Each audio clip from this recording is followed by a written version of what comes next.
Я приглашаю господина Максима Шевченко, члена Общественной палаты России, известного журналиста и ведущего Первого канала телевизионной России. Пожалуйста.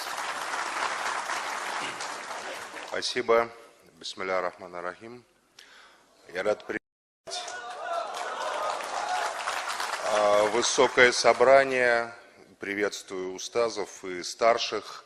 Приветствую делегатов со всех регионов Таджикистана. Приветствую иностранных гостей и тех, кто добрался издалека, из Египта. Сейчас вот гости пришли. И хочу поздравить господина Кадири с избранием на пост председателя. Очень мне понравились слова уважаемого Тураджунзада о том, что председатель – это не лидер партии, а слуга партии. Это уникальные слова, которые не на каждом партийном съезде можешь услышать.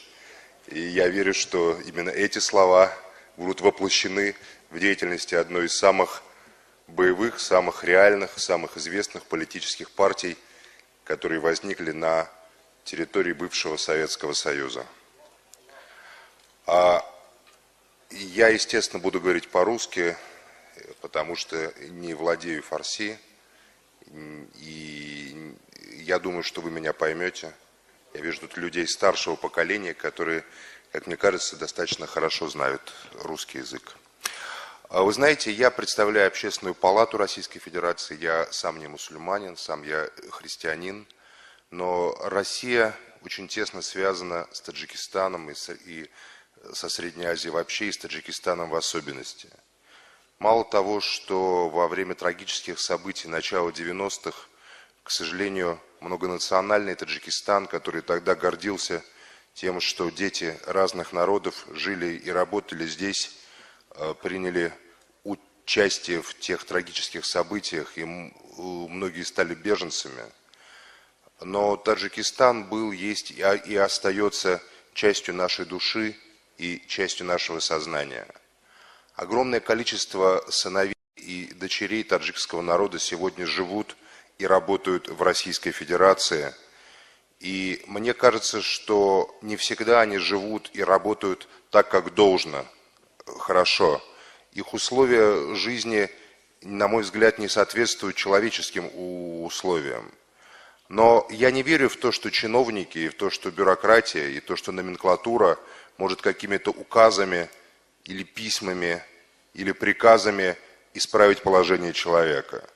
Я думаю, что только общественная позиция, сотрудничество людей может позволить нам добиться того, чтобы граждане Таджикистана, которые сегодня работают в Российской Федерации, получили нормальные трудовые права, получили нормальные гражданские права, чтобы их труд был защищен так же, как защищается труд российских граждан.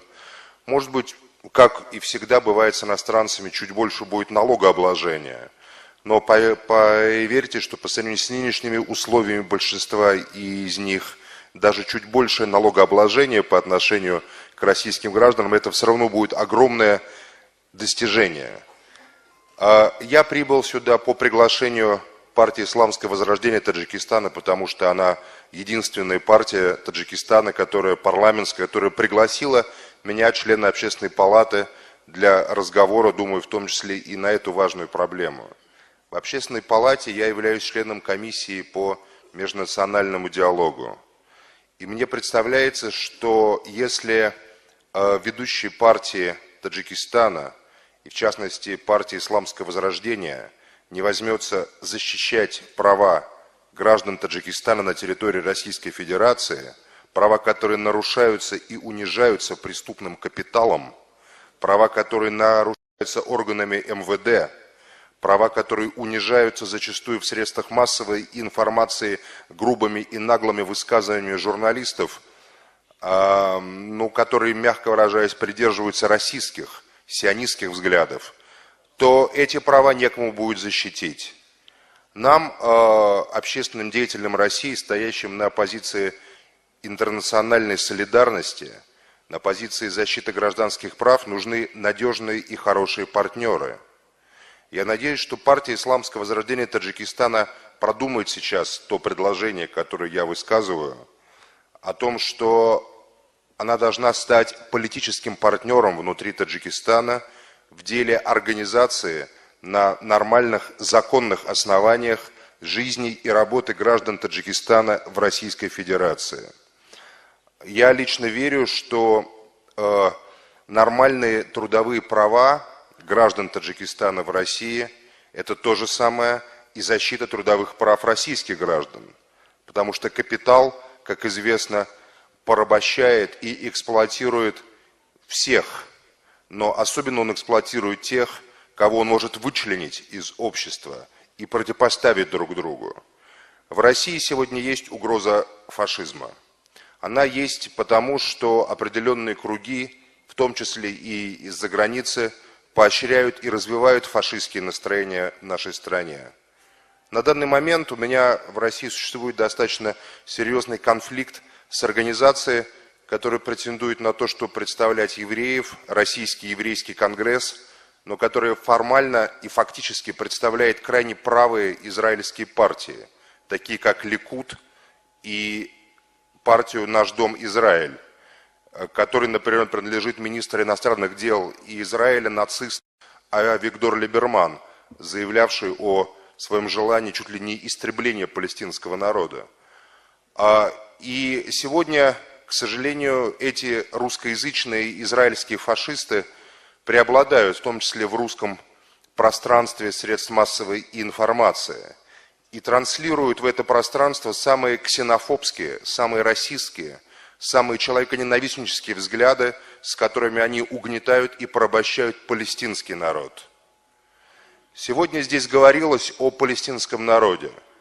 Палестинский народ надо поддерживать не только потому, что это одна из величайших несправедливостей, которые есть на земле. И мне кажется, что не совсем правильно сравнивать трудности и лишения в электричестве таджикского народа или палестинского народа.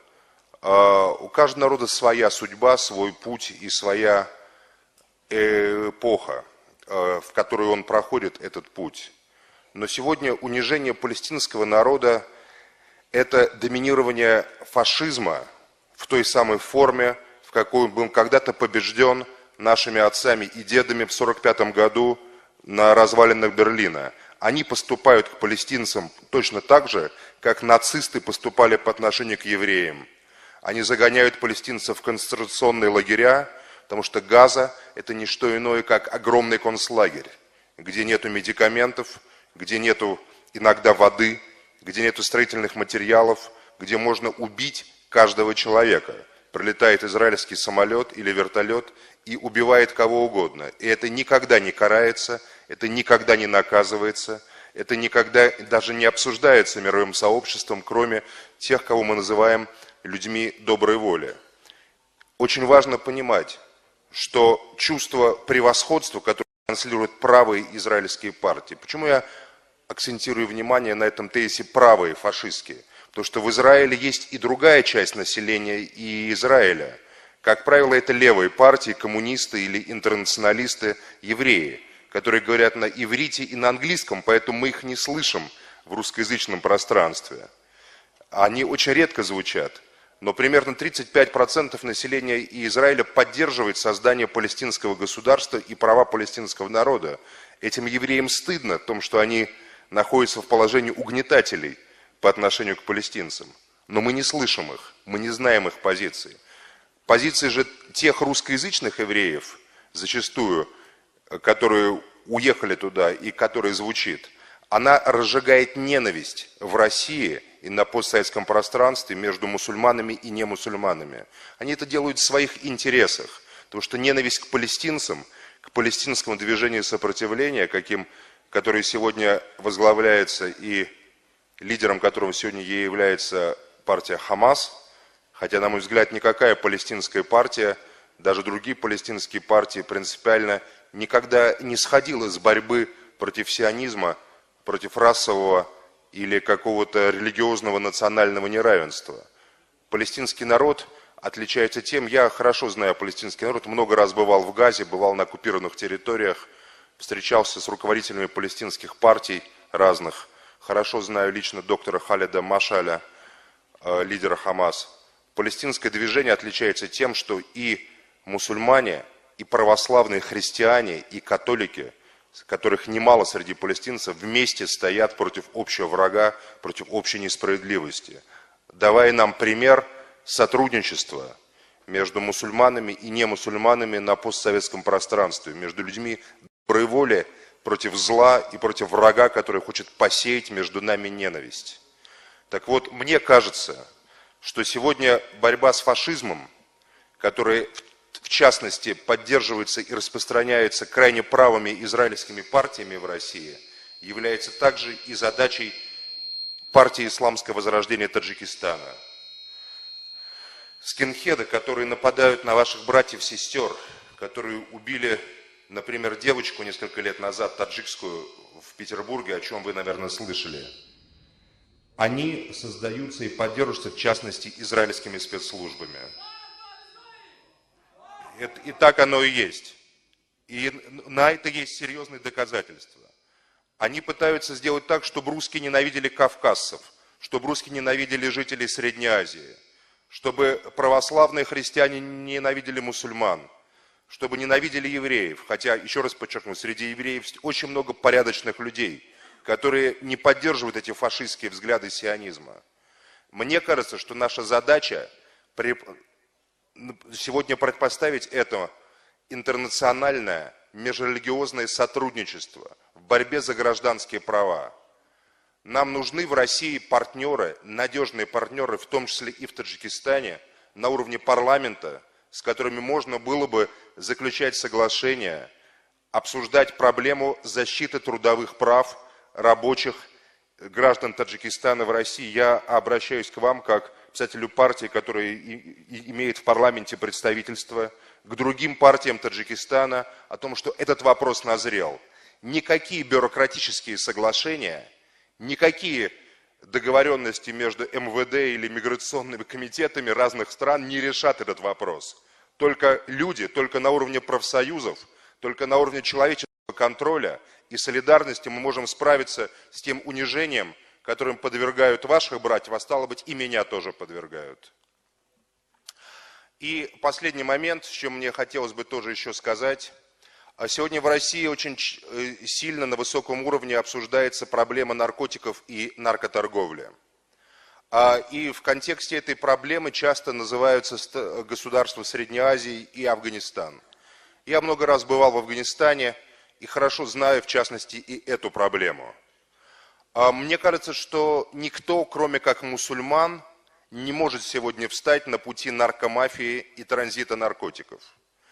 Когда об этом переговариваются высокие генералы из МВД, иногда мне хочется смеяться, потому что не хочу сейчас углубляться в эти подробности, но мы все помним еще со времен войны, какие самолеты взлетали с каких аэродромов и что эти самолеты вывозили на своих бортах.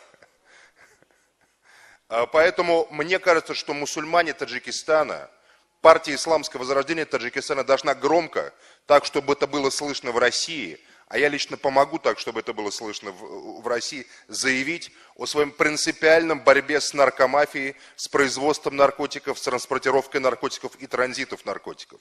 Я знаю, что в исламских государствах за это смертная казнь.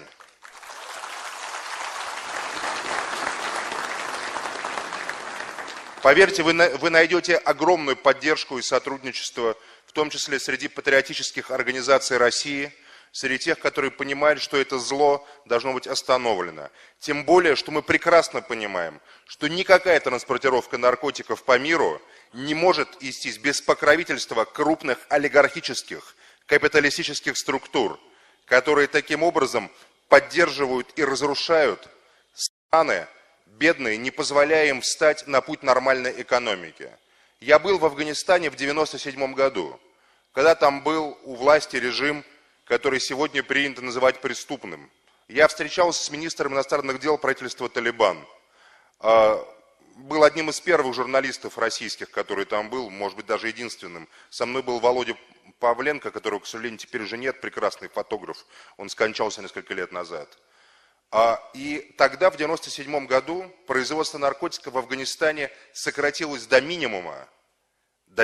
Исламское правительство Талибан вело смертную казнь, хотя они, конечно, не могли карать крестьян, бедных, для которых это было единственным источником жизни. Но они сумели сократить почти до нуля. Сегодня, когда страны западной демократии, которые кичатся своим демократизмом и постоянно говорят о борьбе с наркотиками, находятся в Афганистане, производство наркотиков в этой стране выросло невероятно, каким не было никогда в истории человечества. Мне кажется, что мы вместе, мусульмане Таджикистана, Афганистана, христиане России, просто люди доброй воли, должны вместе заявить, может быть, даже принять какой-то документ по итогам ли этого съезда, может быть, по итогам работы партии, о необходимости гражданской солидарности в борьбе с наркомафией, с наркоторговлей и с теми высокими чинами и властями мира, которые покрывают это действие шайтана и его слуг. Спасибо. Спасибо вам большое, господин Шевченко, за добрые, теплые слова в адрес Таджикистана, таджиков и нашей партии. Хочу вас заверить прямо сейчас, что вы уже можете рассматривать нашу партию как серьезного партнера по всем вопросам, которые здесь вы подняли.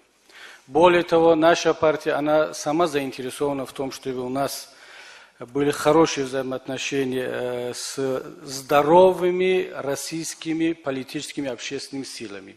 Я недавно вернулся из России, побывал на Дальнем Востоке, Приморье и Сибири, Москва, Санкт-Петербург. Сам убедился в том, что в России есть, и слава Богу, это большинство здоровые силы, которые хотят жить нормально, в хороших отношениях со всеми народами. И в лице господина Шевченко я вижу именно представителя этих слоев России. И мы готовы не только дружить и сотрудничать, мы готовы помочь, потому что это помощь прежде всего нашим согражданам в Российской Федерации.